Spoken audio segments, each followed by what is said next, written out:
વાત કરીએ ભાવનગરમાં અનેક વિસ્તારોમાં તુલસી વિવાહની ઉજવણી કરવામાં આવી છે। ડાયમંડ ચોક ખાતે છેલ્લા 68 વર્ષથી તુલસી વિવાહ યોજાય છે। ગોહિલવાડમાં પણ તુલસી વિવાહની પરંપરાગત રીતે ઉજવણી કરાય છે। તુલસી ક્યારાની આસપાસ દીર્ઘ પ્રગટાવી માતા તુલસીનું પૂજન કર્યું। આતશબાજી સાથે હસ્તમેળાપની વિધિ સંપન્ન થઈ। વાત કરીએ ભાવનગરના અનેક વિસ્તારોમાં તુલસી વિવાહની રંગેચંગે ઉજવણી કરવામાં આવતી હોય છે, જેમાં ડાયમંડ ચોક ખાતે છેલ્લા 68 વર્ષથી તુલસી વિવાહનું આયોજન કરવામાં આવે છે। ડાયમંડ ચોક મિત્ર મંડળ એક મહિના અગાઉથી ભગવાન લાલજી મહારાજ અને તુલસી વૃંદાના વિવાહનું આયોજન કરે છે।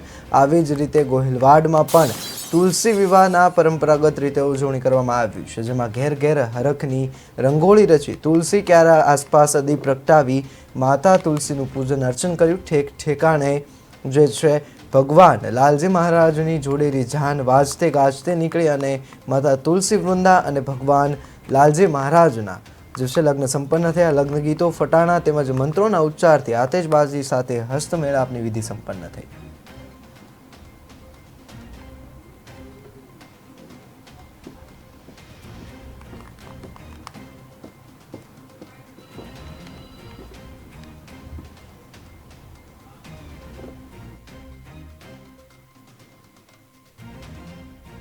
રોજ છેલ્લા 68 વર્ષથી તુલસી વિવાહનું અત્રે ડાયમંડ ચોક મિત્ર મંડળ ખાતે આયોજન થઈ રહ્યું છે।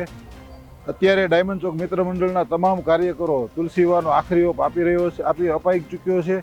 ટૂંક જ સમયની અંદર આશરે 7.5 કલાકે ભગવાન શ્રી લાલજી મહારાજનો વરઘોડો અત્રે ડાયમંડ ચોક ખાતે પહોંચશે।